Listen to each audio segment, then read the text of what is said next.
जीवन में परिवर्तन कैसे लाएं।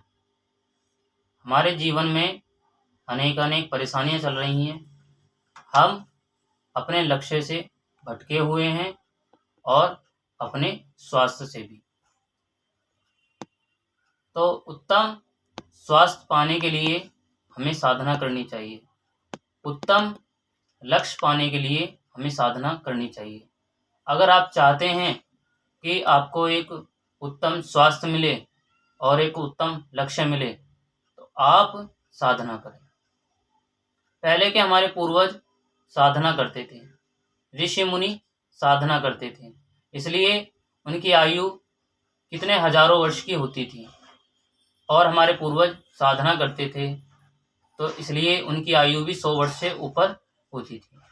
आज के समय में हम साधना को नहीं जानते हैं और साधना नहीं करते हैं, इसलिए कम ही आयु में मृत्यु को प्राप्त होते हैं।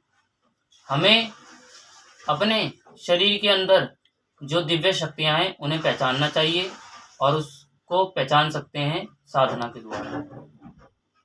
अगर आप एक डॉक्टर बनना चाहते हैं या इंजीनियर बनना चाहते हैं या मैकेनिक बनना चाहते हैं या डेवलपर बनना चाहते हैं या उससे भी अधिक ऊंचाइयों तक आप जाना चाहते हैं, एक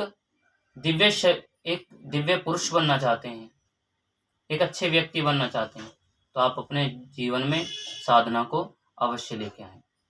प्रतिदिन बस इतना करना होगा कि आपको 10 से 15 मिनट आप एक आसन लीजिए, ऊनी आसन। उस आसन को बिछाइए और उस पर बैठ जाइए। आपको कोई विचार करने की आवश्यकता नहीं है। उस पर बैठ करके आंख बंद करके 15 से 20 मिनट बस आप अपने जो भी इष्ट हैं, गुरु हैं या आप किसी भगवान को बहुत मानते हैं तो आप उन पर फोकस कीजिए। तो आप 15 से 20 दिन कीजिए तो आप देखोगे कि आपके जीवन में परिवर्तन आना शुरू हो जाएगा। और जब परिवर्तन आ जाए तो आप मुझे कमेंट में अवश्य बताना कि आपके जीवन में कोई परिवर्तन आता है या नहीं आता। मेरे जितने भी शिष्य हैं मैं उनको साधना के द्वारा उनके जीवन में परिवर्तन करवाता हूँ। उनके जीवन में अनेक परिवर्तन हुए हैं, जैसे स्वास्थ्य को लेकर, धन से लेकर और एक लक्ष्य है।